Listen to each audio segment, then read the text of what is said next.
Hello and welcome to another episode of JaaTaa, our weekly segment on Bhagirato. What are we now? Episode 13, I think. Just crazy. Time's flown by, especially 2024's seems like it's going quicker than anything. We're what? First week of March now. Pretty wild. Got our boy here, Rakimul Haq, as always, and Sabiros and Chagor here, all the way from Vancouver. Um, just to piss us off for another hour or so. Boys, good day for Jakir Ali and his family today, and for everyone else who's out there basically supported the boy and talked about how he's ready for international cricket and everything. And yeah, I think first off, to start off, I guess I'll get a bit from both of you about Jakir Ali Anik basically bringing Bangladesh back from jaws of defeat and almost sealing it in the last over, albeit unsuccessfully. But yeah, early thoughts, I guess. Rakimul, start off, I guess. I mean, go from 30 for three all the way to 203 and just missing out by Yeah, 3 runs basically at the end of the day. I yeah. don't think we've seen anything like this from Bangladesh ever before, at least not in T20Is. Oh, we've seen something similar in an ODI against Afghanistan, but nothing like this in a T20I. It was I think really when we were incredible to 30 for watch. 3, you kind of said that your game's done. Forget about this. Game's done. Yeah, yeah, yeah. Yeah, yeah. I said that due to some other Other reasons, but other let's not go issues, there yeah, now. yeah. We won't discuss that on live, no. Yeah. But that will get a lot of attention if we do discuss it, but we're not going to go there. Yeah. Anyways, I mean, game looked all but over, and then Chanto's innings didn't exactly help. Yeah. But after that, Jakir just truly incredible. Because when Mahamudullah got out, realistically, who would have given Bangladesh a chance? I was just Yeah. hoping that they don't get bundled out for 150. At least get that 180, 190 score. It just looks Mhm. good on paper. That's it. Yeah. Yeah. You don't want to have a one-sided defeat in the first match of the series. But then Yeah. Jakir does what he does, and it was incredible to see. I know that Bangladesh ended up losing, but someone actually refuted the statement when I said that this is a win in my book, and there's a reason I said that, not because of the on-field result, but what Yeah. we saw on the field today from Jakir or from Bangladesh as a whole to come back We've been the way asking they for did. this. We've been asking for We've this. been asking for this, and look, Yeah. it doesn't. I some others have also been saying that this is probably the last time you're going to see Jakir play an innings like that. That's okay. We don't need Jakir to do this every day. What we do need is for the team to believe that it's not over just because the run rate is creeping up, just because you've Yeah. lost early wickets. It's a Yeah. goddamn T20I. You cannot just give up in the fourth over or the fifth over Yeah. just because you lose some early wickets, Yeah. just because the target is big.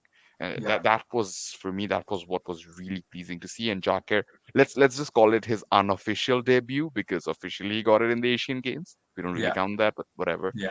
Yeah. Uh, his unofficial debut, and it was just so good to watch at home at his home ground. It Yeah. was His home just ground. Yeah. incredible. Yeah. Shagor, your take?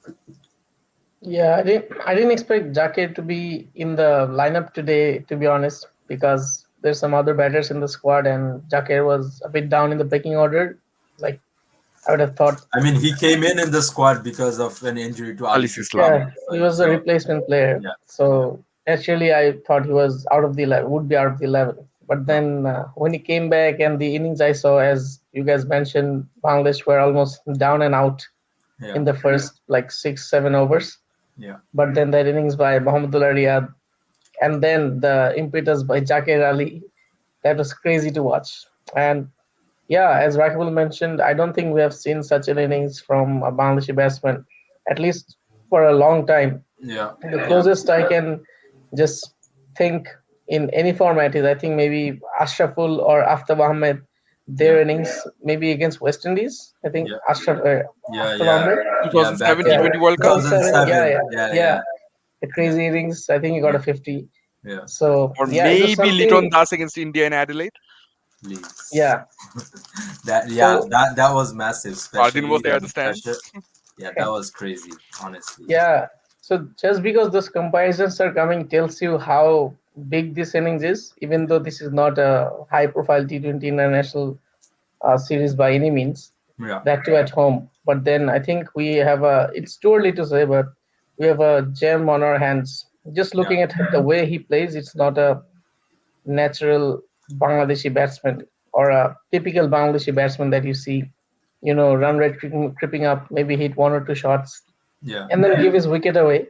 Yeah. But then the shots he hit, the confidence he had, the Yeah. scoops he hit of Pathirana, Patirana, 140 plus. 149, 145, Yeah, 148, and he's just, yeah. uh, for a batsman, as Brackwell mentioned, kind of his unofficial debut, to play those kind of shots when the team is down and out was, refreshing to see. Yeah. So yeah, I think a lot of praise should go to Jakir, especially with all the drama with the BPL. Coaches saying he's not being picked for certain reasons, and then he's proving his point on the field in the international arena. It was very good to see. And a lot of people complaining when he was sent Saifuddin, out before oh sorry, Andre Russell on Russell, the yeah, BPL. there was like a lot of Fardin's tweets. not gonna let Yeah. that one go. No, I'm not gonna let that one go because I He's knew it. never gonna let that one I go. knew it, bro. Like he's proved it. That's it. I just needed that. That's it. Fair enough.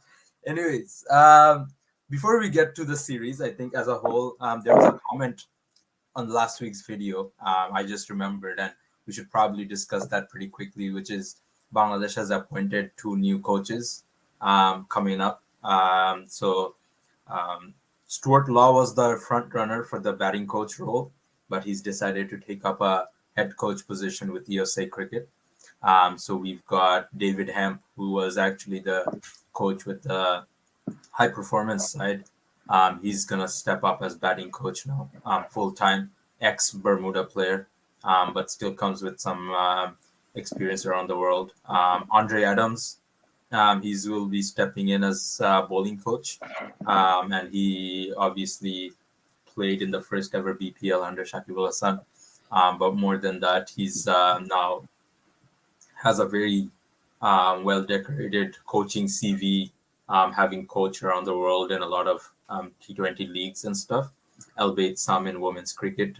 But I don't think that really translates, international crickets at the end of the day. And, things are catching up nowadays with the emergence of women's cricket. We've seen someone like Matthew Mott come from Australia women's cricket to England ODI and T20I setup nowadays. So, boys, I guess just shortly, any thoughts or any expectations from Hemp and Adams, or what you would like to see, especially because I guess, and you can relate this to the kind of bowling performance we saw today, but or the batting performance we saw today, and how that translates, I guess, over the next 4 months or so, with the World Cup in the horizon now. I'm just going to say something very shortly before we go into Hemp and Adams, and that Yeah, is Stuart Law had a very successful but brief stint with Bangladesh back in 2012 during the Asia Cup. Took Bangladesh to the first ever Asia Cup final for them, and yeah, then of course another very successful stint with the under 19 side in 2016. But having said all of that, I'm still glad that this didn't happen because we've sort of built a bad environment yeah. around having former coaches coming back Come back. to Yeah, the national exactly. setup. It Yeah. hasn't gone well in the last few years. We're still trying that. We're still going with that. So I Well, don't think we needed Jamie more of Siddons that, to is be not honest. coming back apparently anymore. Jamie Siddons So, is definitely not coming back. No, I mean, yeah. so So I'm going to let Shagor talk about the two new coaches now. yeah, Yeah, actually, not no real expectations from them because they're not, the kind of high-profile coaches that you would expect to talk about. yeah, But then again, Hemp, as you said, he was coaching the HP side, so maybe he'll find a few familiar faces in the national setup as well. yeah, Was Jackie in the HP team by any chance? yeah. He was. Yeah, Yeah, so he'll find some familiar faces there. But yeah, I think it's it's a different way to see the coaching panel now. Like, let's see what they do. This they have already taken the reins for this series. I Next think one. they're coming from the next one. Yeah, Yeah, so yeah, hopefully, and also as you said, Adams has a lot of experience coaching, even though might not be at the international level. yeah, But yeah, but I think Donald will be sorely missed just because of how he has developed a Yeah, relationship with the fast bowlers. yeah, But yeah, I and expect Adams to continue in his path. If not, even though he won't be better than Donald, I suppose, because Donald yeah, has so much experience and is such yeah. a legend of the game. But yeah, I don't think it's a bad decision. Yeah, I think if I give my 2 cents quickly, is David Ham. Obviously, he's worked in that Bangladesh culture for a bit, so he'll come with that understanding, which kind of helps.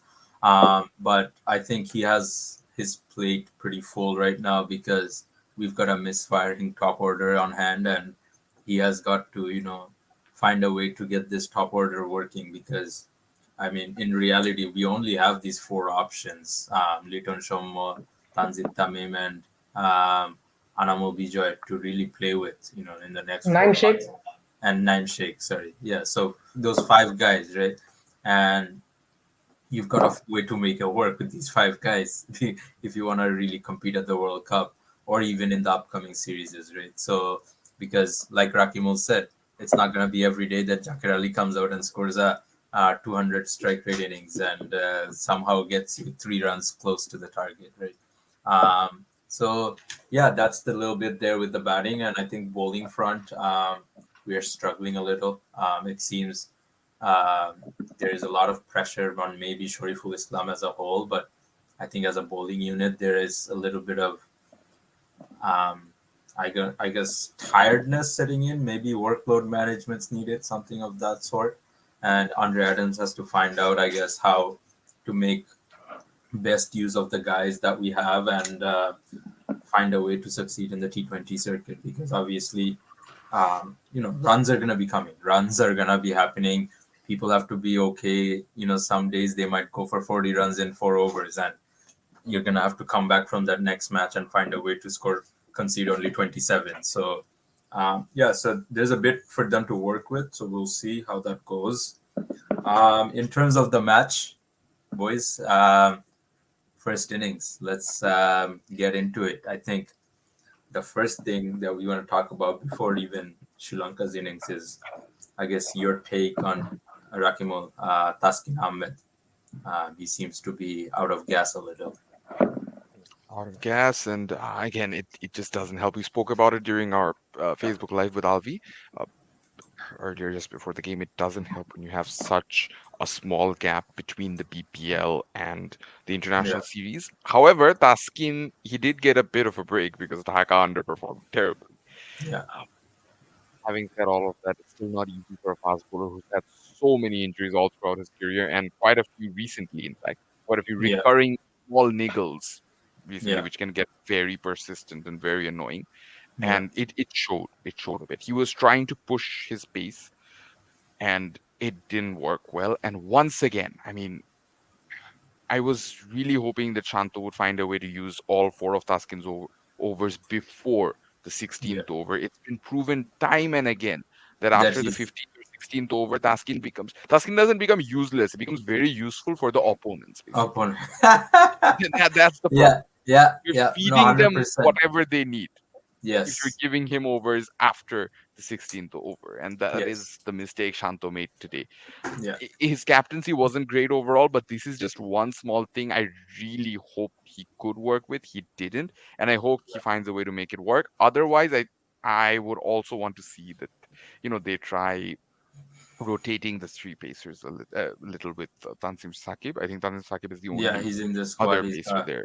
the sole one. Or maybe even bring Taijul in if the conditions do start to spin a bit more, or he can come in place of Rishad, whatever that is. But Taskin, yeah, he did look a little tired, and even the one wicket he got, it was fortunate more than Yeah, anything yeah, else. With yeah, that yeah, half volley being played straight to the fielder at short mid wicket, that's just lucky, if I'm being yeah, honest. yeah. Shagor, I guess let's discuss Sri Lanka's batting a little. Avishka Fernando didn't really get going despite having, a lot to do with Chattogram Challengers during the BPL. But how do you make of Kusal Mendes' innings? He really looks like he's coming along, and Sadira Samara Wikrama, would you say helped out Bangladesh a little with the little innings there? Yeah, I think with Matthews and Shanaka to come down. I Yeah, think Samara Wikrama's slow innings obviously helped Bangladesh cause. Maybe they were like 15, 20 runs short as in, they missed they out on could those have runs. gotten. Yeah, Yeah, they exactly. missed out on those runs on this placid surface. But Yeah, then again, I think credit where it's due. He actually, kind of anchored the innings where it was needed, even though it was a bit slow. But if Bangladesh had won today, maybe we would have said Samara Wikrama is the guilty party. But yeah, then they have won, so we have to change tone and say it's an anchoring innings. But yeah, he could have upped the strike rate after he got to his 50, but then it was kind of a slowish innings on this kind of flat track. yeah. Talking about Mendes, he only knows one way now, and that And is not, just to go from ball one. Sometimes it doesn't take off, but then most of the times in the recent past, it's taking off. So yeah, I think Mendes, maybe the captaincy in the World Cup, put some shackles on him. That's yeah, why he was not able to focus properly. But now he looks like a deadly batsman at the top of the order for the yeah, T20 World Cup coming up. So yeah, and Asalanka, maybe if Asalanka came ahead of Samara Wikrama, we would have seen some more, fireworks, ballistics. Yeah, spanking, like you some would say. spanking, smashing the bowlers. He hit six sixes and no Yeah, fours. no, yeah, So that tells you something about his, control of his batting this time. yeah, So yeah, I think overall Sri Lanka look a much better side compared to the last couple of years where they were in kind of a transition mode. I think they've set some players, like locked in some players. So yeah, they have a pretty decent squad this time. yeah. I think that. Salanka still did enough to get that man of the match. I know, yeah, like Crazy. three catches, I think. Three catches. Those three catches were Yeah, very important. very crucial, especially the one of Rishad and then the one of Jakir. Very, very important. Rakimul, obviously, Bangladesh conceded 207 or 206, and Mustafizur Rahman going for that last over. What he went for 20, I think, or 21, something like that. Uh, what do you have to say about Big Fizz? Disappointing as always. I mean, I say as always I mean, because at least we were in thinking 20, that in the 24. T20 24 in the last over. 24, right? Yeah. So, I mean, like, at least we were thinking that, he's kind of made a place for himself in the T20 circuit. But this going for a lot of runs and people kind of figuring out how to play him seems to have become a theme, at least from what I am seeing. I don't know how you view it, but what are your thoughts? Same old on true pitches. He has no plan. He doesn't know what to do anymore Yeah. because he doesn't have the Yorker anymore. And on true pitches, his cutters absolutely do not work. Yeah. He can swing. I mean, of course, he can swing the ball in the 20th over. What is he going to Yeah. do? Yeah. He's just bowling half ball. He's feeding the batters, and it doesn't help. I mean, not that that's an excuse ever, but it doesn't help that there's also a left-handed batter. So the angle is also not helping him either. That Yeah. basically takes away all his tricks, and his Yeah. tricks are so limited as is that he can't really do much anyway. Yeah, no, I think even the ones that he tried to bowl the slower deliveries, Asalanka just picked it up, and I was I mean, like, his strength with the slower deliveries were the cutters which yeah, would grip on the pitch. Again, if the yeah, pitch doesn't have any grip, like yeah. the true surface we saw today, It there's just nothing he sits can do. up exactly. It just sits up to a nice height where you can just think Tonk. he You would think with the kind of wrist movement he has, he would figure out a way to make it fizz off the wicket even a little on these exactly. surfaces, but Yeah, no. yeah. And sometimes you have to bend your back a little extra, especially on these wickets where you're not getting that purchase right off your delivery, because sometimes you just have to bend a little more and do a little more with the delivery or your body to really make something happen. I guess Do you think Shagor, he'll be more useful in the T20 World Cup conditions in the US and it really depends, West Indies? because the thing is we haven't had a game in New York. We haven't seen games happen in Central Broward Park in couple of years now. It's a But that's very generally high scoring, right? When yeah, India and yeah, West Indies yeah. play. There it's like high scoring, and the wicket's very like it's a glassy wicket. Like you can literally see your reflection on the pitch. And I've seen that pitch from like very close, and it's just a very flat surface, and it's one of those where the ball just skids onto the bat, right? So New York, we don't know how it's gonna be because most likely it's gonna be a drop in wicket, right, for the World Cup. And then you have something like what's it called, Dallas Stadium, where Bangladesh is playing from MLC. 100 plus and was hitting 100 for fun, so you can tell, it's gonna be again batter friendly. West Indies, we know how West Indies plays. It's pretty similar. You might get a bit of turn at St. Vincent, but still, you know, at a World Cup, ICC mandates how pitches run pretty much. They will want runs on the board. It's how you attract people, and especially in the two games they have in US, they will want to attract a lot of people just on the sheer amount of investment that's going in. So yeah, I mean Bangladesh bowlers have to figure out, and I guess the next part that I guess ties in with that point, and Shagar to you, is Bangladesh spinners. Sheikh Mahdi, we've always talked about his impact in T20Is or even just in white ball cricket. He comes in with a lot of variations and a lot of tricks up his sleeve, or he knows how to adjust to different situations, which is mainly why he's tipped over Medias and Miraj now in the T20 format. And then Rishad Hussain, I guess what do you make of both of them, and you know, where do you think Rishad has a bit more work to do, especially with his skills?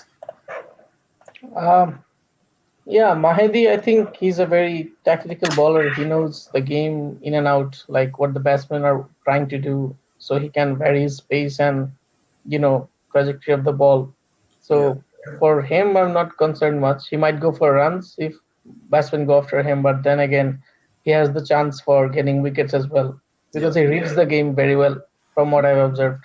yeah, Rishabh is still very much raw, but then again, I think watching him from the New Zealand series till to the BPL some games until now, like he has improved to certain extent.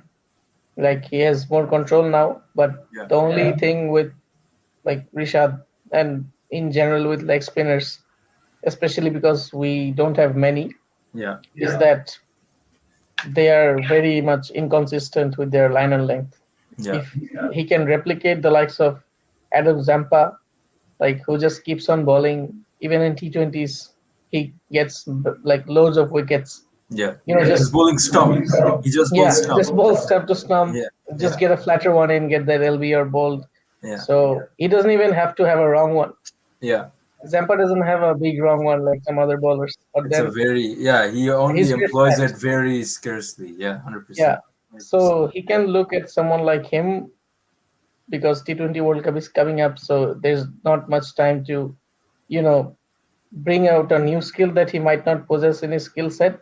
Yeah, But then the flatter ones and just holding the control of the ball, leg spinners will get wickets. That's a given.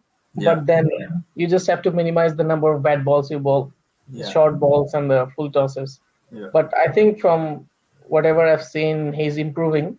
yeah, Let's hope he improves enough to be in the 11 in yeah, the T20 World Cup. yeah. Rakimul, that was gonna be my question. Is we know this current, I guess, leadership group wants to, I guess, back Rishad as much as possible, and we see that he's playing games out here. How do you see them, I guess, kind of utilizing him in this series? Is he going to play all three, or you think Taijul's going to replace him? And just on the sheer volume that he hasn't played in the last couple of months, he's only played a handful games at the BPL, and so coming in straight away is not the easiest. But I guess where do you see him fitting in for the rest of the series now that Bangladesh is obviously 1-0 down, and I guess a bit about Shanto's captaincy too, and how you see him handling this bowling lineup. Like I said, with Shanto's captaincy, there was nothing impressive today, but at the same time, would any of us have done anything too drastically different other than, bowl Tuskin out earlier? I think Yeah, everything else would have pretty much remained the same, honestly. The way yeah, he used Rishad, that's how most captains use yes, leg spinners these days. It's just the Rishad's lack of skill is yeah, getting in the way of his potential performances, which are being expected of him.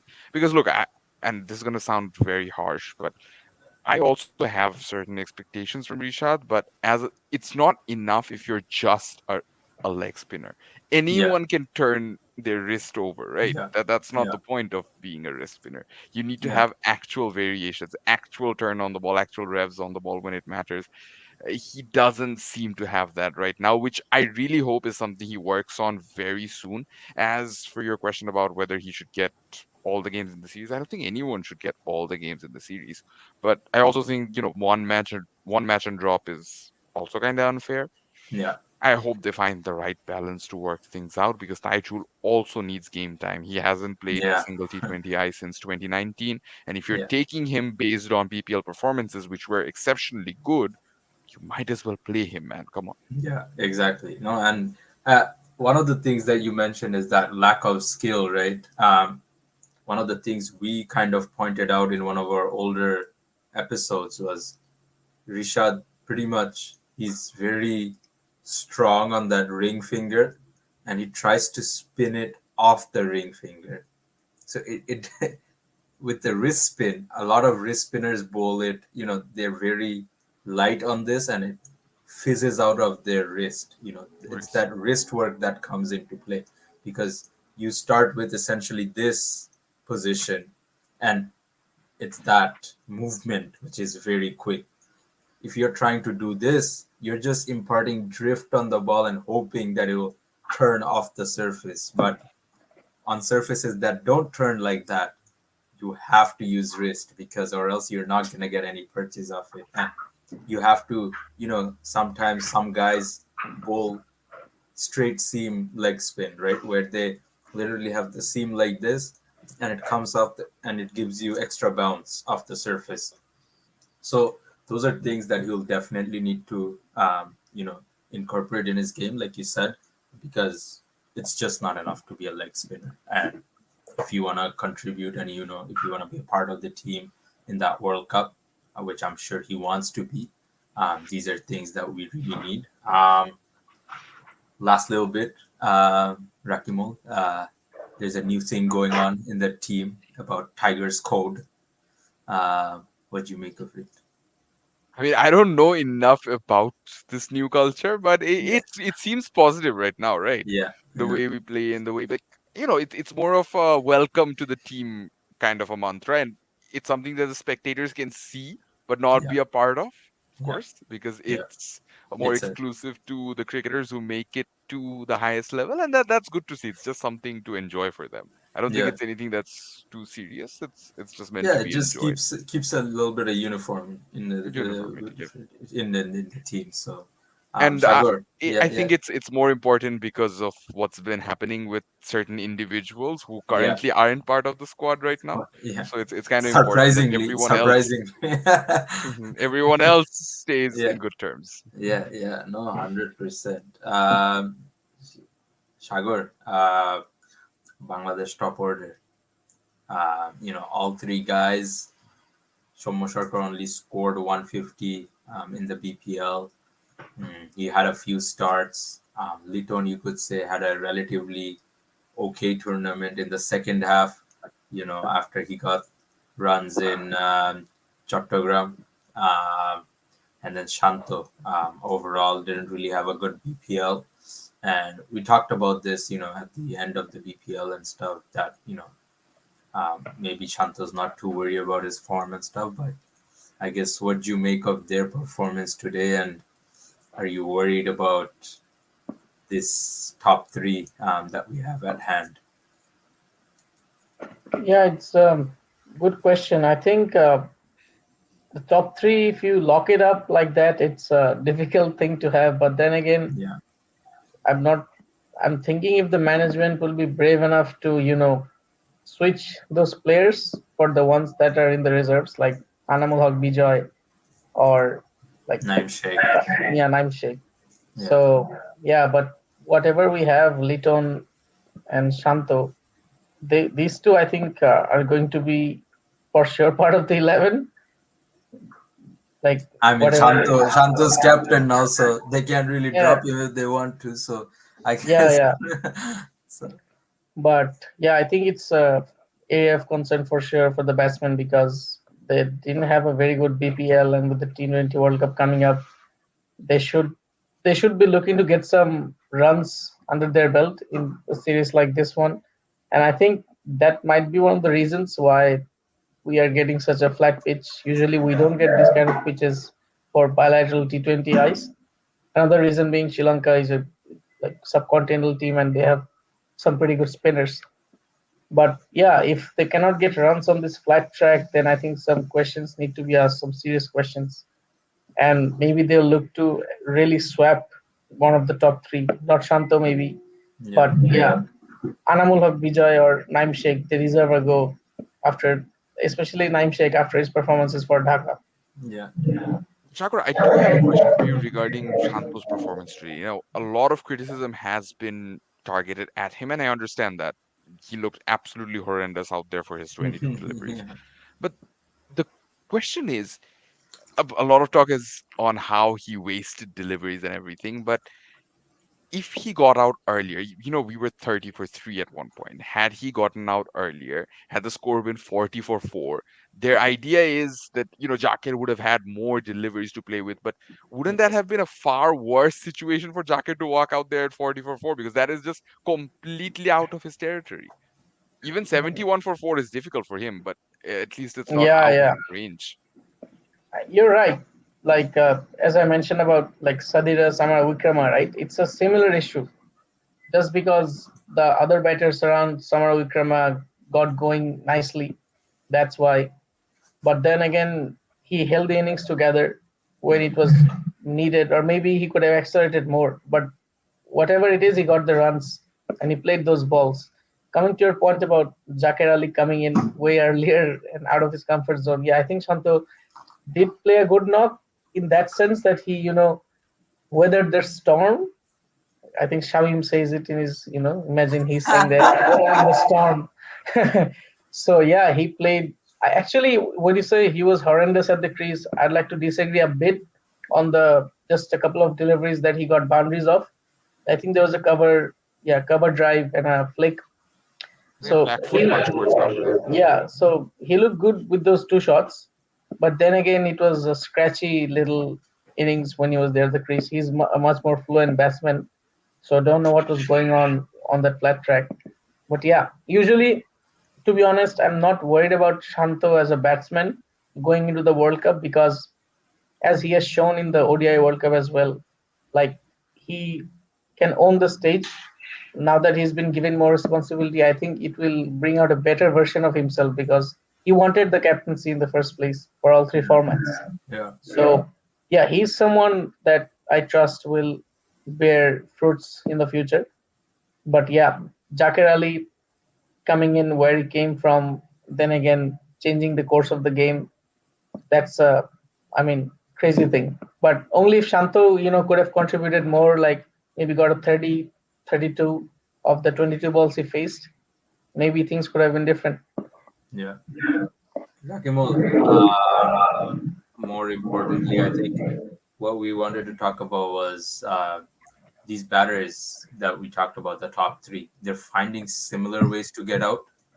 And Shanto, I don't know about you, but what unsettled me was he got really rattled by just taking one to the chest from Patirana. And as soon as that happened, a lot of premeditation came in, and he was just trying to slog at that point. And Patirana, despite how horrendous he was throughout his spell, I think he bowled 6 overs Started in well though. total. Yeah, exactly. Yeah. But yeah, I mean, he had a plan against Shanto, and bear them fruit 100%. So I guess, yeah, I mean, even after playing so long, these guys are finding same ways to get out. What do you make of that? I get that against bowlers with a slingy action, it's kind of difficult to pick the bouncer. We saw that when Malinga was bowling as well. All throughout his career, a lot of Yeah, batters, his Yorker was his biggest strength, but a lot of batters would struggle with his bouncer because you don't really see it coming until the last moment. right. I get that that's difficult, but with one hit to the chest as a top order batter, you're suddenly so easily intimidated. Patirana doesn't even have Balinga's pace to begin with. He was bowling really quick today, I get that. But again, that bouncer to be so intimidated as a number three, all format number three, mind you, Yeah, it just felt a bit out of character for Shanto. We know he's very strong on the on pull the shot. pull, He's gotten out exactly. to it a few times, sure, but he's still very strong on that pull shot. But Yeah, it looked like he was literally scared and trying to play off Patirana, which is very yeah, uncharacteristic of him. And I think that's just a sign of poor form yeah, really getting yeah. to him mentally. Do you think like the ball bounced more than it should have, or he was just too late to react? The one Which he got out to, Yeah, I the just bouncer. think, no, I think Pathiran. what happened was, he was clearing his front leg and trying to slog, right? And once you do that, if it's even just a little outside your like head position, it becomes very hard to drag that ball because your body weight is towards the right now completely, and you're trying to use all of that body weight to bring a ball that's traveling at 148 kilometers per hour across the side. So, you know, once you open up like that, and he was late, because we've seen guys open up, people like Andre Russell, 90% of his shots are him opening up completely. But his hand speed is so quick. Even if he gets a top edge, it just goes for a six. But with Shanta, he was just super late on that. And it just spooned up completely. Like even if it bounced too much, but he was still on time, I think it would have top edged. But because he was late on it, it just kind of became Splice. like a slice, and then it just spooned up completely. Mm. Well, some of the quicker bowlers like Bumrah have been very successful against Russell because they can actually intimidate him with pace and get him to take his eye off the ball whenever he's Yeah, opening up. I think yeah. something similar happened to Shanto today, which again, it's far less excusable when it happens to a top order Top batter order, but because you should be better prepared technically. yeah. And this is the thing with top order batting: Lockie Ferguson, Adam Milne, Mitchell Stark, Pat Cummins, Josh Hazel, Patirana. You can start naming guys, right? O'Shane Thomas, maybe. You can Not start here. And Nokia, Rabada. Not yet. Rabada, Rabada. exactly. Maybe Jansen or Koitse. These are guys that It's are gonna come for this part. They're at they're gonna try to make you uncomfortable. If you take one to the chest, as long as it's not hitting your head, and you take one to the, you just gotta bear it, because sometimes, yeah, sometimes it's really hard to time a ball at 150 kilometers per hour, 100%. But that doesn't mean you get flustered by it and you start opening up and you just try to slug your way out, because then you're just giving your wicket away. You're just throwing your wicket away. And that's not what you want to see from a top order batter. Miss you, Mitchell Boys, Johnson. let me see. Oh, yes. Boys, Mahmoudul Riyad. What a man. The vet. The vet himself just keeps doing it day in, day out. Um, what, 40 years old now? 42 years old now? He's like this. This is his signature now. He's like, "Hey, bros Khabib. This is discount Khabib." And Wait, you he's know what? that He's 43 years this old? is a man fueled by faith at this point. At There's this, you no can, way, no, no way someone makes a comeback into T20 eyes 38, at the age of 38, 40 the way he 38. did. 38 plus 2. Plus two, Plus, plus. Bangladesh always plus two. Plus 2. ঠিক আছে. Okay. Yeah, he's banged the door down and he demanded that he be in the squad 11. Yeah.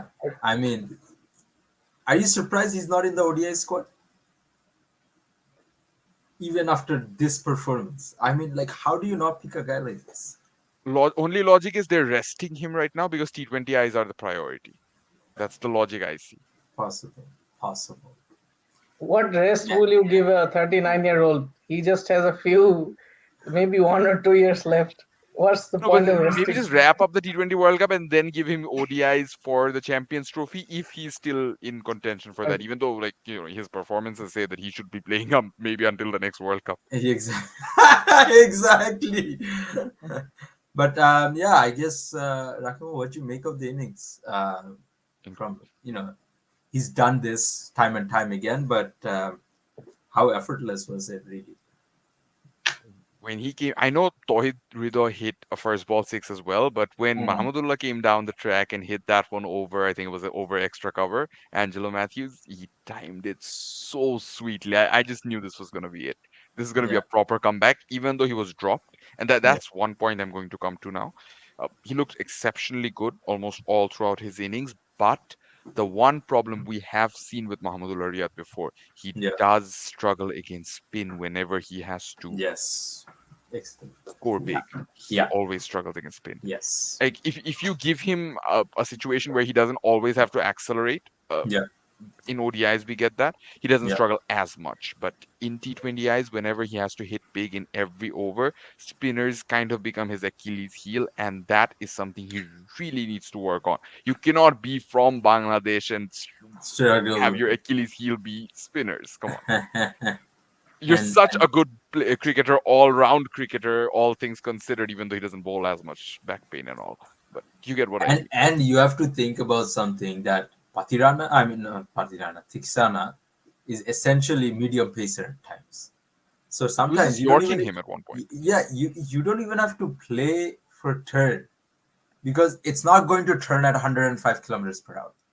But I think that's what a lot of players mistake because they're playing for a turn that doesn't exist, and that works on his advantage because he's just bowling straight at 105 kilometer per hour, and it just gets him wickets, right? Sri Lanka's bowling. Just a small question: Yeah. were they able to measure that six that he hit out of the ground? Oh no, I I don't don't think think so. they measured I it. don't think they measured it. I They showed didn't all see other Well, sixes, but not all the that. measurement for They that one. they, they measured all of Jakir's sixes, all six of them. They even yeah, Not measured all five, three of all three of Mahmudullah's no, ones, just not yeah, that one. just not legend has that it one. that it crossed 100 meters. Probably. I mean, definitely crossed Def- 100 meters. yeah, I Definitely think so. crossed 100. Given how That far it was, and that connection was crazy. it seems like he knew that Patriana was gonna ball there. He was Yeah, ready for yeah, it. yeah. It's like, I don't think um, I've seen a bigger six from a Bangladeshi batsman. Let yeah, it cross the no, no. like stadium. It's Stadium, yeah, gone. yeah, yeah. Um, I guess the last bit, I guess, is Sri Lanka's bowling. They're missing captain Wanindu Hasaranga, but 56 runs for Patirana. Uh, and I mean, Angelo Matthews, the old dog. There's one old dog in Mahmudullah doing it up. There's one old dog in Angelo Matthews still doing it up. I guess, Shagor, what do you make of Sri Lanka's bowling attack? They look a little bit undercooked, inexperienced, although a lot of these guys have been playing for a lot of years. Especially Akila Dhananjaya has been playing for like 14, 12 years now. Comes in and out of the lineup every couple of years or so.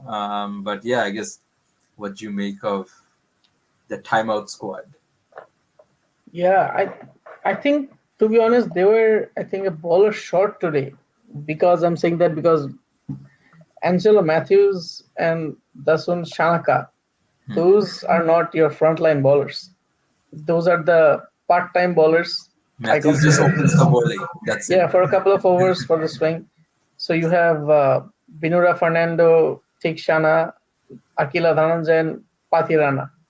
Yeah. Those were your four But main bowlers. just to add one thing to Sagar, sorry, that is also the strategy they did go with in the Afghanistan games as well. Just switch Dhananjaya with Hasaranga and give 2 overs each to Shanaka and Matthews. That's the exact strategy they went with in the Yeah. Afghanistan Is games. it running them short? I guess But the that's problem the in that question. case I'm saying is that maybe a spinning all-rounder would have suited them better. When you see Shanaka and Matthews, they essentially do the same job as in And WW. they didn't use Kamindu Mendes, the Yeah, ambidextrous. so Matthews is only for the first 2 overs. After Yeah. that, there's no point of bowling him because it's just Tikshana, but with a longer run up. And then Shanaka has more pace than Matthews, but then again, he's a right arm medium bowler who doesn't have much pace. Maybe a bit of variation. So yeah, my point is they need a spinner in that, if they want to play with four bowlers, they need a spinner to bowl 1 or 2 overs in case Shanaka or Matthews, go for big runs, and they're similar type of bowlers. They Yeah. can go for runs.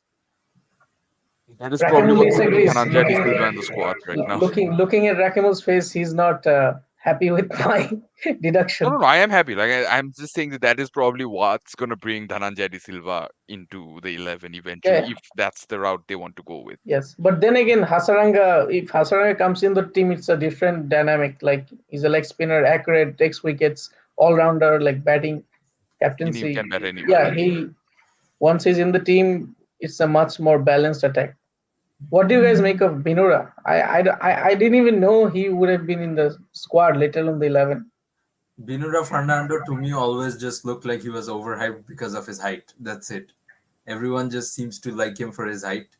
And in that Afghanistan match, he was so lucky that full toss that Ibrahim Zadran missed. Because I can guarantee you he would not be here in this series if Ibrahim Zadran connected that full toss. Straight. That's like as uh, transparent as I can be. I The don't know. left arm angle works in his favor, I think. He's the left arm pacer, Yeah, right? yeah, yeah, yeah. I mean, they're trying to essentially use him as a replacement for what Isuru Dana was doing for a few years in the middle. I think maybe I don't know. Yeah. Rakimul He has thoughts? much Make more pace than Mahmudullah Riyad Udana, very though. happy. Make Udana was more of a, you know, change of pace change of bowler. pace He bowler. had so much variation. Yeah. Rakimul, any thoughts on that? No, I mean, that pretty much sums it up. Binura, in that Afghanistan game, he did get lucky with the full toss, but other than that, watching that last over, he did show proper Yeah, set of dead nerves bowling. there. I mean, Yeah, he went for 38 in 3 overs in that game, and yeah. then that last over changed everything. It was similar today. He's 2 for 41. I think that played a very important role Yeah. in Sri Lanka eventually going on to win the game. R- Russell Arnold, I think, called him the Rambo of Rambo of Sri Lanka Sri cricket. Lankan Yeah, cricket. yeah, yeah. He So, struggles I mean, to run across the outfield though. You get a good time shot beside him, it might go for four. I'm sorry. Can we say that the commentary was a pain to listen to today? Oh, as I always, am as not looking always. forward to this This for the next month. like these four guys together is the worst. Samunai was really good, though. He Yeah, was yeah, really yeah. good. Shavana was really good.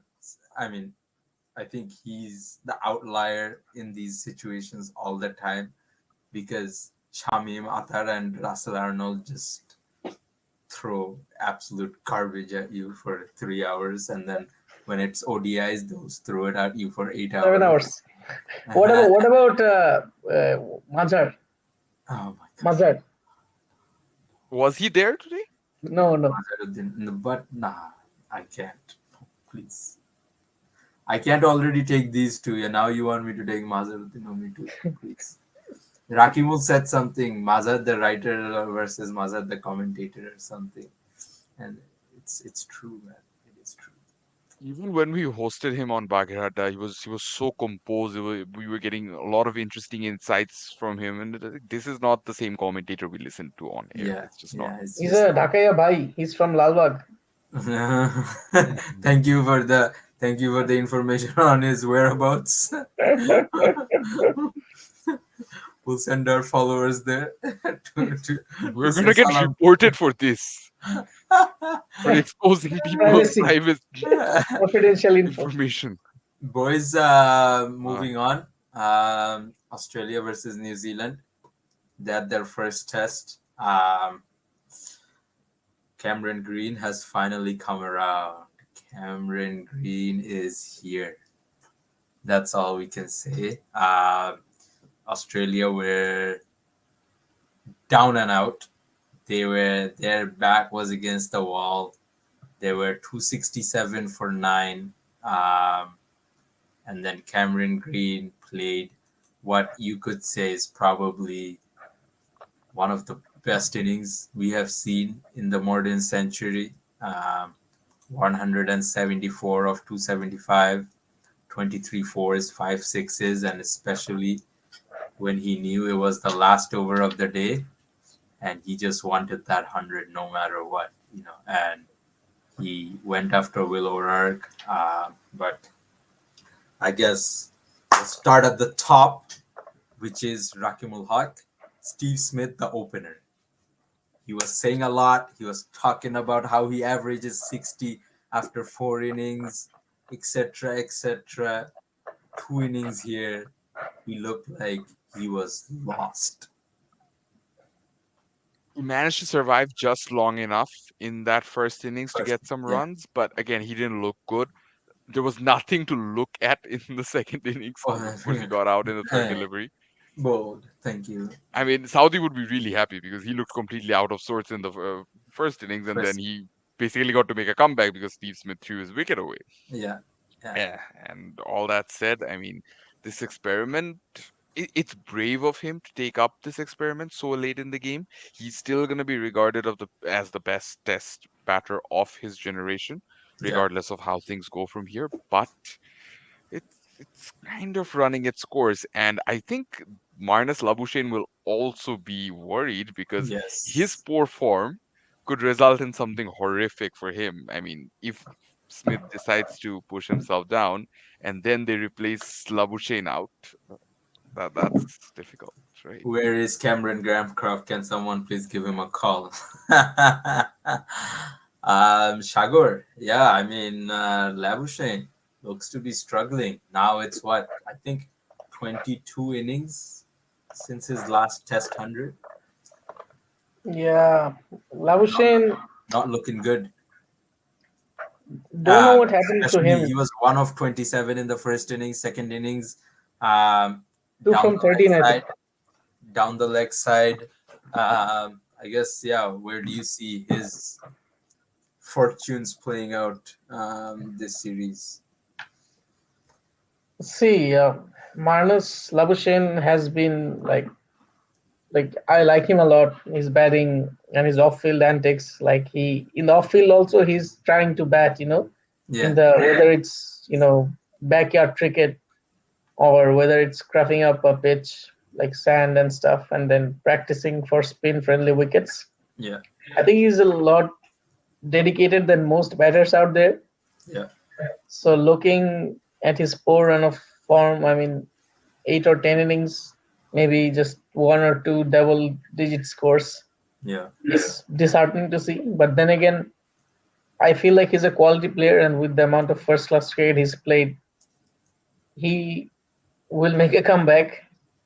It might even be in the next game. So watch this space. Watch this space. Yes, I Yeah, think I'm pretty confident he's gonna make a comeback sooner rather than later. yeah, Maybe in the next couple of games for sure. But yeah, as Rakimul mentioned, if his poor run of form continues for like next 2 3 series, yeah, then Australia might be forced into making some changes if Smith also continues to fail at the top of the order. yeah. Yeah. Rakimul, Australia were 89 for 4 when the Bison walked out to bat. Mitch Marsh, not Stark. Bison. The Bison, Mitch Marsh.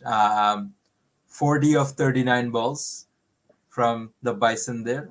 Do you think he changed the course of the momentum there? As he does in the last 12 months, it seems like it's become a theme for him to essentially go and put that pressure back since his return in the Ashes with that 100. Do you think that was a big turning point in that test match? But it was more along the lines of him pushing the score, at least ensuring that they get something above 220, maybe 250. That's it. Yeah, That's the kind of push, that's the kind of impetus he yeah, provided to that innings. I don't think anyone would have seen that innings and thought, okay, no, this is what's going to take them to 380 plus. yeah. Wasn't that far, but as you said, No, the Bison's been doing this for a while now, and I think finally the Australian fans have realized that they need to. But they were really harsh on him because they would just look at his stats and see yeah. what he brings to the table. But And some say that players are he's getting more than what selected their because of stats his on the field. dad when his dad wasn't even the selector. like you don't have a better all rounder than him. I'm sorry, Yeah, and you don't yeah, have a genuine number six that's better than him. You just yeah. don't. You And just this is the kind of result he can give you. yeah. And his white ball form also translated brilliantly into red ball cricket. So it was good to see him doing that again in that innings. Shagor, uh, Alex Carey, is he worried? Is he worried about his spot? Is he thinking this is where Josh Inglis just scored 100 at the Sheffield Shield this week? Jimmy Pearson's been playing a lot of cricket in the Sheffield Shield last, I don't even know, 10 years now. Um, is Alex Carey watching over his shoulder now? What would you say? I think Especially not. because he's lost his ODI and T20I spot completely. Yeah, I Yeah, think I'm not sure if Australia are ready to pick Josh English into the Test squad at the moment because first of all they like to stick Australia and New Zealand. They are the teams who don't like to tinker a lot with their 11s. yeah, As you you can can see, almost predict their 11 before a game yeah, happens. Yeah, for a series, yeah. yeah, So yeah, if you see Australia has been playing the same four bowlers for last God knows how many series, yeah, and then wicketkeeper Alex Carey, he's been having some rough time at the middle, but then again, Josh Inglis has been playing very well in the white ball setup. yeah. So I'm not sure if it would be a good idea to just bring him into the test side as well and give him like all format responsibilities yet. But Carey should not be too worried, I would say, because he hasn't done any big blunder behind the stumps. He has been very good with the gloves, as I've seen. So for now, I think Hmm. it should be good to go. Yeah, Given that the others are also performing the top four, sorry, top six. yeah, yeah, So it yeah. puts less spotlight on him. More spotlight is on Smith and Labuschagne. So they would be less worried about the Yeah, keeper. yeah. He's just going under the radar right now Yeah, for now. Yeah, yeah. Rakimul, Matt Henry, Pfeiffer, and Will O'Rourke on debut looked really good. Uh, debut, oh no, second not game, debut. Sorry, second second test, game. second test, second test, Yeah, Debut second against test. South Yeah, yeah. Africa. Debut against South Africa in the we don't count it series. But yeah, I mean, Matt Henry looks to be making that spot his own, especially now that Trent Bolt's out of the picture, pretty much. And what do you make of Will O'Rourke, who is unfortunately going to miss the second test with injury, and Ben Sears will replace him. So Matt Henry, they actually gave him a long rope in Test cricket, pretty much up until maybe 2021. Yeah, Uh, t- yeah, that's how long Trent Bolt was actively playing. They won the World Test Championship. Trent Bolt went away, and they knew that they needed someone with that international tenure on his side, but someone who wasn't exactly proven in Test cricket yet. And Matt Henry since then has done remarkably well to make this Test spot his own, and yeah, this just goes to further enhance his case. 5 for 70 could have easily been 5 for 45. I think that is where easily. he'll be Yeah, yeah, disappointed. very Sorry, that important. is where Yeah, he'll be very, disappointed. yeah.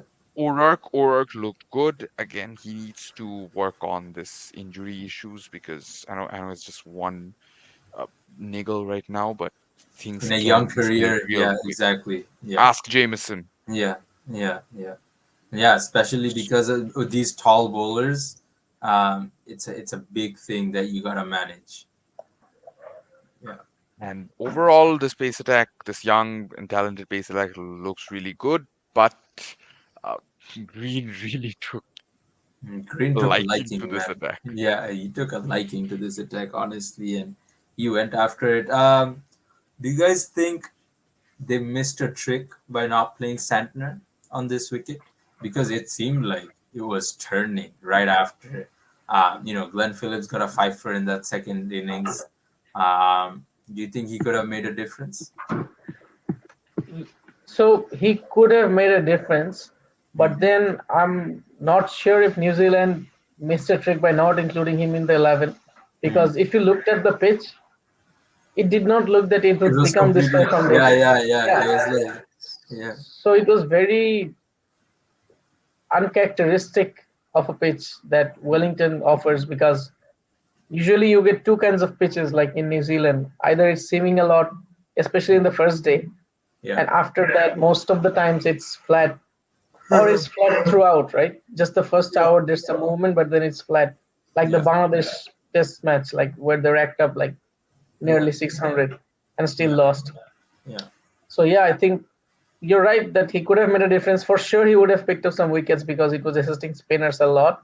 Yeah. But then again, I wouldn't blame the management because the pitch did not look spinner conducive No, at the no, toss. 100%. Yeah, it didn't. And initially they were discussing it, and I didn't think they missed a trick. But then, by the time the third, and the fourth innings rolled around, it looked like a completely different wicket than what we had seen on day one. Rakimul, New Zealand's first innings batting, even after I guess not really restricting, getting Australia bowled out at 383 when they should have realistically got them, restricted for much lower. But then they came out to bat, and a lot of funny things started happening. That run out, Will Young didn't look good at all because he got what, 9 of 55 or 9 of 50 or something like that. And until Glenn Phillips and Matt Henry came together, and I guess Tom Blundell contributed a little in the middle there. There was really nothing for them in that first innings. I mean, that run out, that's the worst way to start. And Tom Yeah. Latham's not been in good form for a No. while now. Yeah. Yeah. It doesn't help that Devon Conway is not there. He's also not in the best of form when it comes to red ball cricket, but his absence due to injury is inconvenient. And then that run out happens. My goodness, that run out. My bad, man. It's the worst thing. Like, I've never seen Williams. This is the closest I've seen Williamson get angry Yeah. on a cricket field, Yeah. and it just did not look good because it's hard to say whose fault it really was. It was just an awkward situation. Mitchell Stark was just trying to stay clear of both of them, trying to not lose his 24 crore contract. Yeah. He's just not trying to get injured because he got into a three-way collision. Yeah, it was, I think, Will Young's fault. Like Williams's fault was that it might not have been a run, and he Yeah. called for a run. But then he's at the danger end, so it's his responsibility to get there. Will Young was ball watching, and then by the time he realized Williamson's here, it's too late. But yeah, Williamson shouldn't have gone for that run in the first place. Like there was no run. Like I think Labuschagne was there, right? Yeah. You don't Yeah. run when the Yeah. ball is hit to Labuschagne. Take on Then Marnus. Rachin Ravindra gets out playing that expensive drive, Yeah.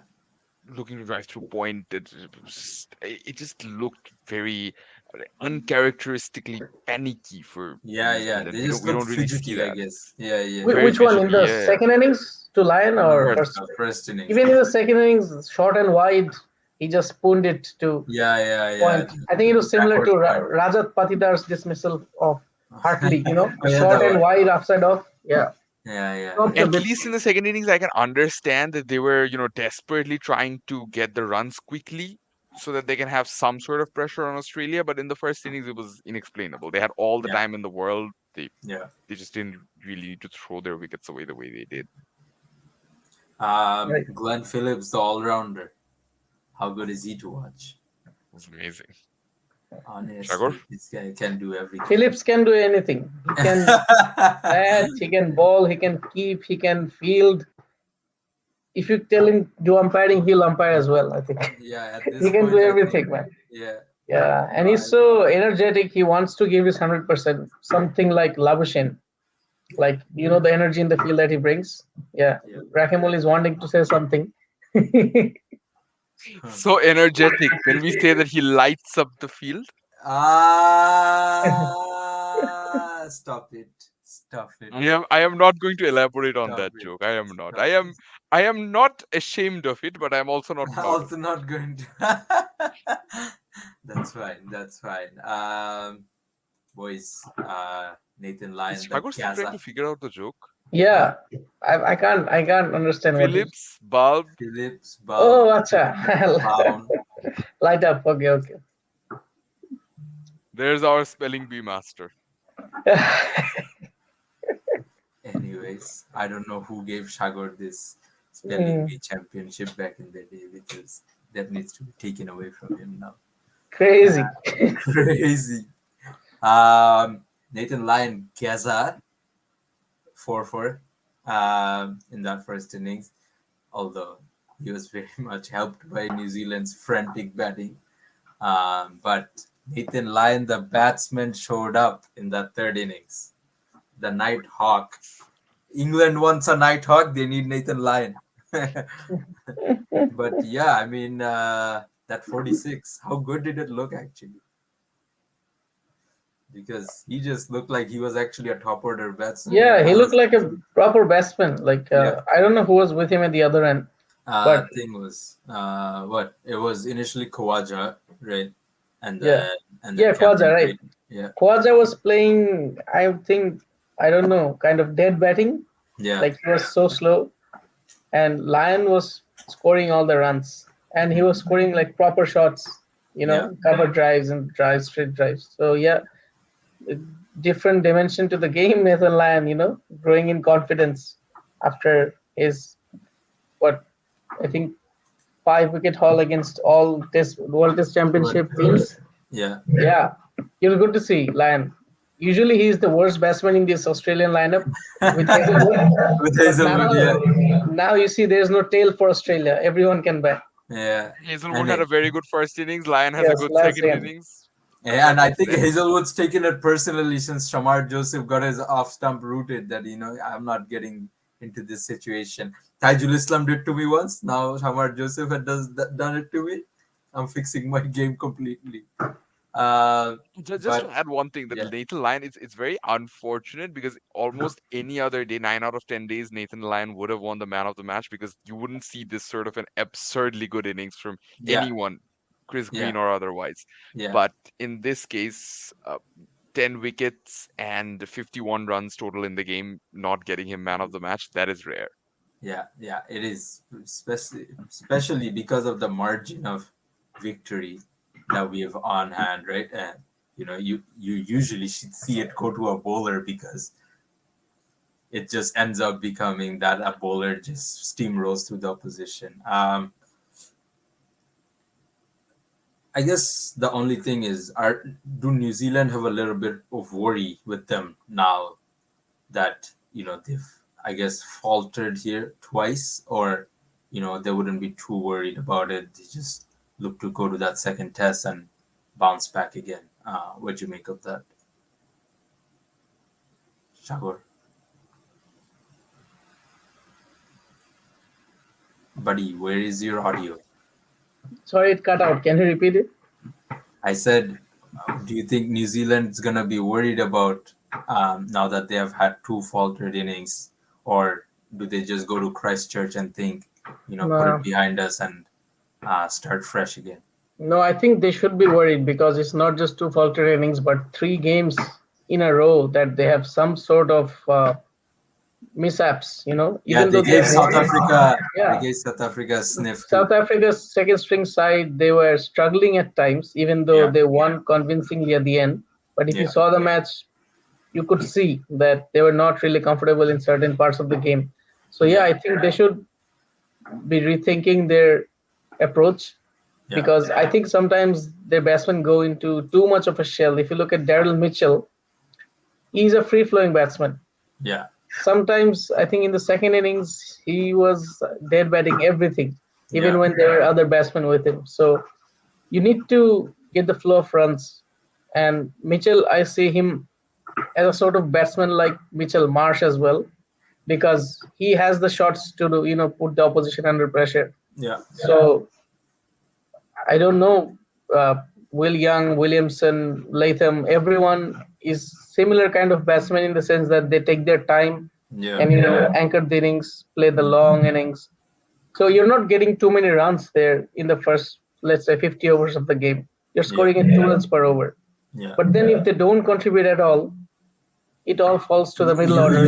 you wasted the overs and you Yeah, haven't gotten runs. So runs, and yeah, then and if Mitchell also continues the same way, yeah, I would say not his natural game, just hmm, dead batting. But if he continues his natural way and just tries to score some runs, I think it will benefit New Zealand yeah, more. yeah.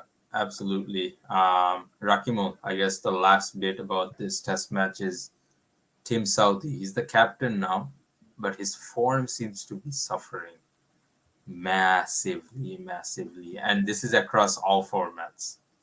Uh, I guess what do you make of that? And is captaincy taking a toll, or is Saudi running out of time? 35-year-old pacer playing across all three formats and captaining in one, sometimes captaining in other two formats as well. Yeah, It's not easy. no. It's absolutely not easy. And it's definitely taking a toll on him. He's lost pace.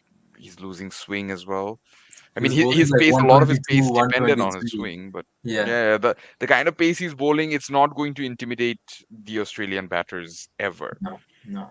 For that matter, it's not going to intimidate most batters around the world. And you know that New Zealand is a land of pacers. They are going to produce quality pacers again and again. And at one Hmm. point, the question is going to become that should Saudi be in this team in the first place? And you don't want that sort of a question to come up about your captain. You just Hmm. don't. We've Hmm. seen, South Africa have these questions about Bavuma and Saudi. Not to downplay Bavuma's contribution, but Saudi is a much more proven cricketer. He's a cricketer Yep, with a much absolutely. bigger legacy, Yeah, significantly bigger yeah, legacy. yeah, And for and for there to be questions regarding his selection and whether he should be playing, he should be captaining, it shouldn't have come down to this point. yeah. No, absolutely. I It think just that's doesn't spot look on. good. Yeah, As a no, fan, it that's doesn't look good. well. Let's hope New Zealand come back in that second test to at least level it 1-1, or else they'll definitely have some things to think about. Last go for Wagner. No, No, I don't think so. No, no. they've said they're Coach, gonna get Ben Sears a go, and yeah, they coach have said they apparently didn't even consider consider Wagner. Wagner. Yeah. Mm. Then It why was he in weird the to still squad? have him on the field, but yeah, what it is what it And is. honestly, it makes no sense. In a home series, you pick someone in the squad and you tell them, "Oh, you're not gonna play in the series at all." That's crazy. Why do you pick him?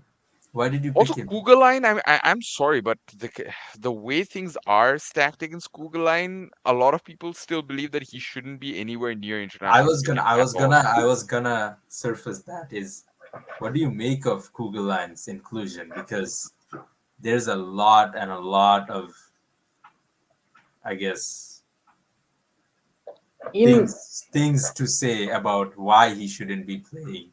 Although he's been, I guess, the court has ruled him not guilty. It does, at least in the statements, he did agree, or he did, I guess, agree to it that he did do it. I guess. I mean, He it's a gray admitted to area. his involvement, Yes, yes, pretty much. yes. So dicey. Dicey. And I think on X or Twitter, as we had formerly known it, almost anytime he's named in a squad, people are going off about how is this guy still playing? Why is he playing? Why is he included? And you can't blame them because it's a touchy subject, right? And it's something that should be taken seriously, especially because now that we've, you know, reached a stage in the sport where we're pretty much, most countries are trying to pay men and women equally. Most women's cricket is getting a lot of exposure that they didn't get even 5 years ago now. So, you know, a lot of women's cricketers and men's cricketers are brushing shoulders in close quarters now. So Like New it's Zealand were the first ones to have the equal pay. equal pay, exactly. And, I'm for sure if, this guy's convicted for what he's been convicted for, as a women's cricketer, you wouldn't be happy getting paid the same amount as this guy, right? And they have every right to not be happy about that because, well, Sandeep Lamichand's in freaking jail now. So, so it is. I mean, it is a touchy subject, and I think if he continues to play way more cricket, because he's kind of come in and out of the squad in the last recent past, but if he plays a more consistent bit of cricket for New Zealand, I think this will become a bigger talking point in the coming years or months or so. So this might be something to watch. Afghanistan, Ireland, we'll touch upon it quickly. Um, Ireland's first test win. How do we feel about that, boys? How does that feel? Still took them Why did fewer you years pause than after Bangladesh. saying No, Afghanistan, no, Ireland's first test win? no, because Andy Brilburney was pissed off on Twitter about how less they play Test cricket after they were given Test status. He was like, it's better if we don't have it because we're not gonna play more Right. than freaking one Test in every 2 years. He's like, what is the point of us having this status when we don't play the format in itself regularly, right? And unfortunately for them, their first test win comes against a team that they got test status with. And I think Afghanistan's played more tests than Ireland. Ireland at this point already. So They've it's, just they've been neglected just as much almost. yeah, yeah, just as much. So, they gave Afghanistan this home ground in India, etc., etc. But they make a schedule, but they're not even involved. So, what is the point of having them? Like Zimbabwe, same thing, right? Like they have a status just for the Sake or namesake, name of it. just Yeah, this name of Zimbabwe is gone.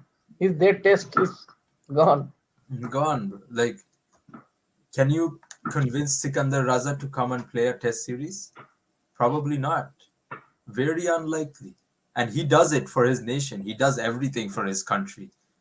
They put him on the map 110%. But is Sikandar Raza going to give up, I don't know, Dubai Capitals to come play a test match? Probably not, given that he's what 37, 38 right now. But yeah, I guess couple of new guys in this test series. Ramanula Gurba is making test debut. Ireland had a few debutants. Ex Zimbabwe batter Peter Moore playing for Ireland, not really getting the runs that they would want him to get.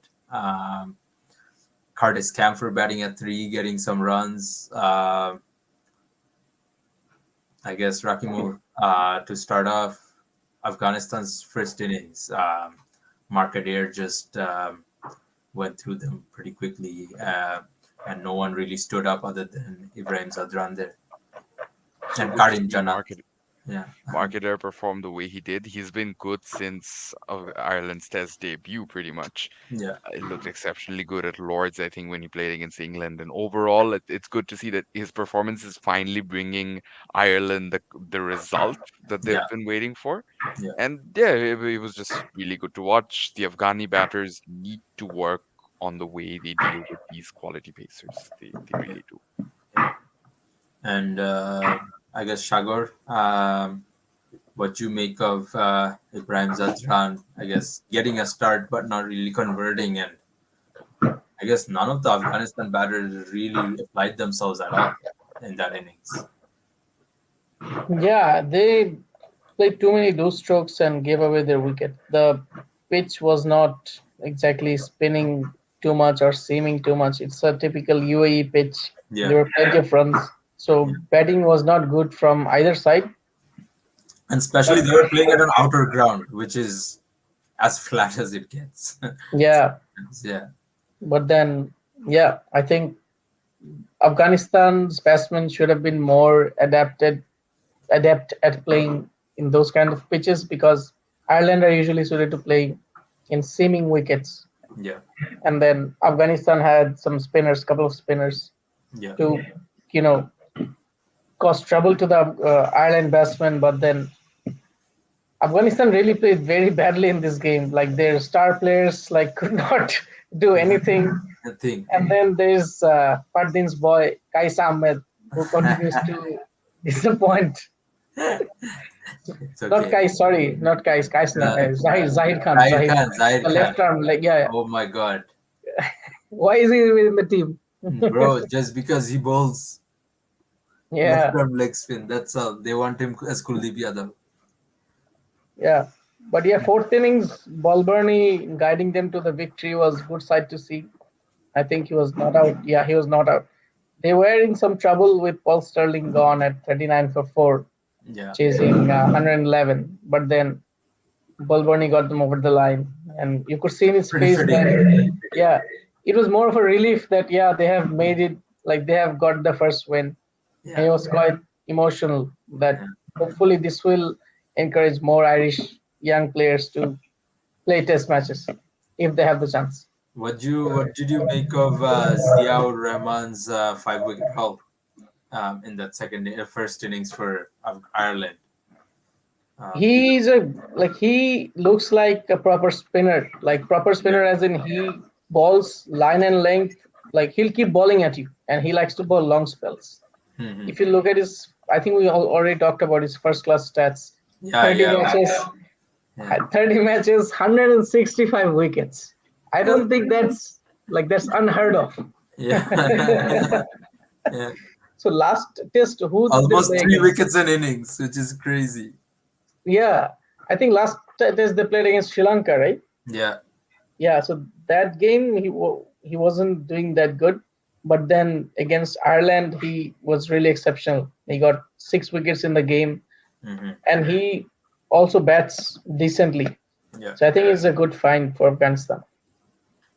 Rakimul, um, we have these guys, Lorcan Tucker, Harry Tector, coming through the ranks in Irish cricket who look really good, especially Lorcan Tucker, both innings, he looked good. Paul Sterling, a role at 6 or 5, I think. What do you make of that? I guess putting some experience in that lower middle order there to really bat it around the young guys, and Balburney can continue doing what he does at the top, and Curtis Camphor essentially switching with Paul Sterling there. Saw Sterling bat in the middle. I think he was batting at 5 against Sri Lanka last year, Yeah. and he looked genuinely very comfortable. We know that Sterling's a pretty good player of space and spin, Hmm.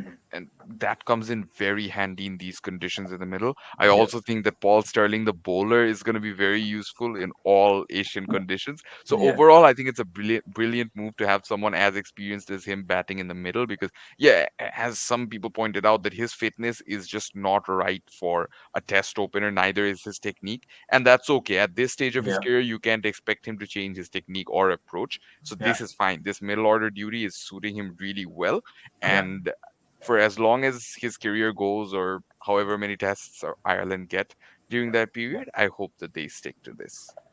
So a little bit of insight into Theo Van Workum, who was the debutant in this series, is he played for New Zealand under 19 in 2012 under 19 World Cup, and then he went on to play for Canterbury, I think, for a little bit, and then moved to Ireland maybe 5 years ago or 6 years ago, something like that, as a 25-year-old, I think, and now his debut for Ireland. So people talk about New Zealand taking players from South Africa. Well, Ireland's taking a couple of guys from around the world these days.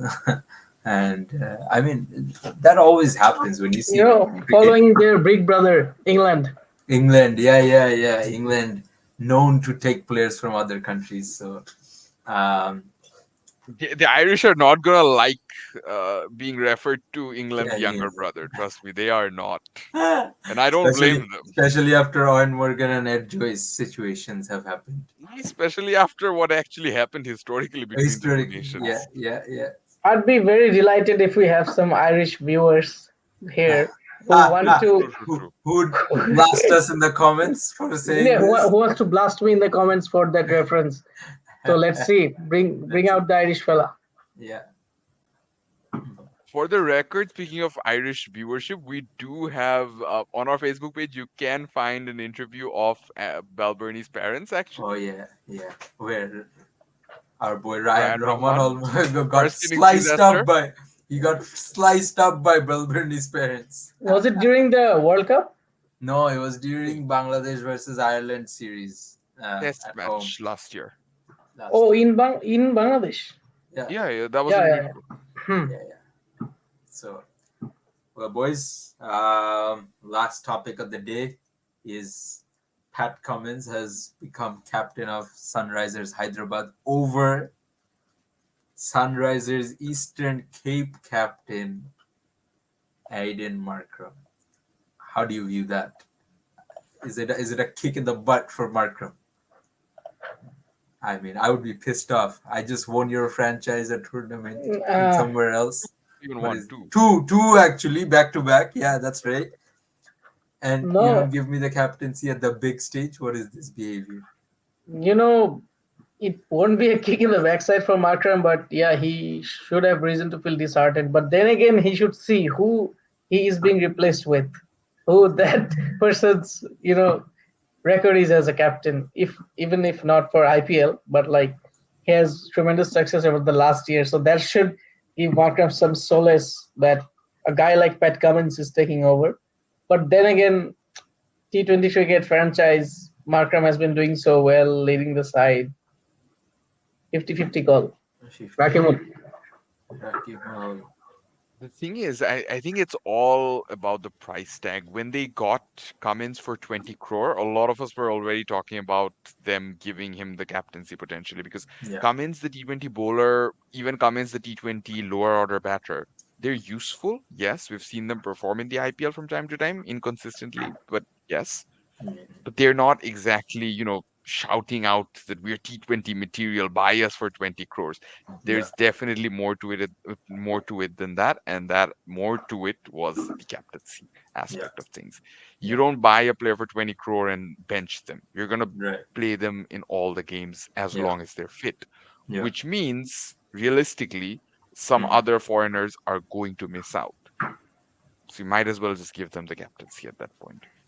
Yeah, I mean, I Markham's a better think, T20 captain, I still yeah, believe, but if that's your combination, if Cummins is the one you're basing your team around, Klaassen is the next overseas cricketer who has a guaranteed spot. It's not yeah, Markram. it's not Markram. So you Yeah, might as well just give the captaincy to Cummins then. yes, yes, yes. That is a very good perspective to look have. I think because of the way Sunrisers have, I guess, structured their team after this auction, would it be safe to say, rather than diving too deep into it, is they have finally figured out what they want in their squad somewhat, and maybe it's come to, I don't know, not still having that Indian core that should be there because they're still missing that part, although they have the overseas players for it.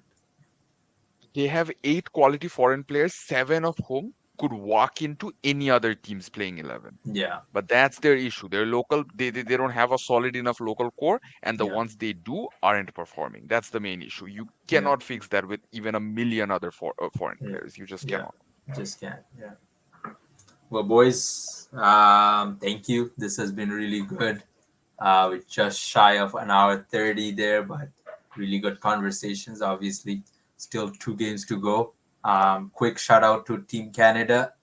Two big wins in the UAE, one against UAE, one against Scotland. Canada's back in the ODI rankings again. But yeah, surprisingly, not surprisingly at all, there was a lot of talk about Canada not doing well in Nepal, and they do well in UAE on the back of two guys who were not in Nepal, Kalim Sana and Amar Khalid coming back and showing the way absolutely brilliantly. And I guess a little bit is Shahid Ahmedzai is getting replaced in the squad for the next two games by Parveen Dul because Shahid Ahmedzai apparently could not make it to the UAE on visa. Um, but yeah, good things for Canada, especially heading into the T20 World Cup. So this will be they're playing their third game today. But yeah, some rejoice there in Canada now after a lot of drama in the last 11 years or so. Both those two pacers are so well suited to ODIs. It's a complete waste to have them sitting out of the squad for any ODI series. Freaking, I don't even know why you would drop Kalim Sama. There is no reason to drop Kalim Sana. He's the best bowler in Canada by When was like he dropped? a distance. They didn't take him to they didn't take him to I, Nepal. I I don't think. I mean, I know. I don't think he was dropped though, because even they No, consider him. he wasn't apparently supposed to be in the squad What? for UAE either. So there, He's there. He's there I'll just tell you there. the drama off screen, not to Okay, okay. give the drama on the screen, but I'll tell you the drama. And then Amar Khalid was not even in the reckoning, but everyone here in Toronto was like, "Why the hell is Amar Khalid not playing? Are you basically dropping him on the basis of him going for 20 runs in the final for the GT20? Like, what the hell?" Against Andre Russell. They can Come on. sound like what is this?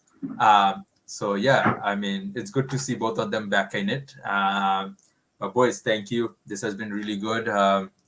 Hopefully, by the time we record the next one, Bangladesh has won a T20I series. One can only hope. But yeah, till then, keep following Bagherada and keep supporting. Thank you.